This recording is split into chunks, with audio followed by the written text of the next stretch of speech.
концепция ведения войны меняется буквально каждые полгода. Вот помните, да, когда война началась, еще шли столкновения, да, стрелковые столкновения. Потом неожиданно выяснилось, 85% несут от артиллерийского огня. А теперь по происшествии 3 лет выясняется, что даже те же высокоточные оружия, авиация не играют ту роль, какую в современной войне играют беспилотники. Это не значит, что мы должны сейчас все бросить и кинуться опять вот создавать беспилотники. Почему? Потому что буквально через полгода, может быть, найдется какое-то противоядие.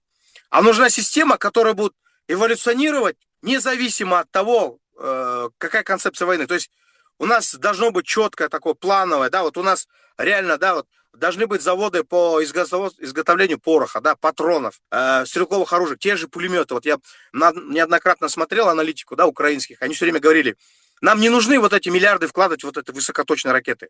Нам нужно было вкладывать в те же минометы и пулеметы, понимаете? Ну и плюс переносные зенитно-ракетные комплексы. Вот на что упор должно было делаться.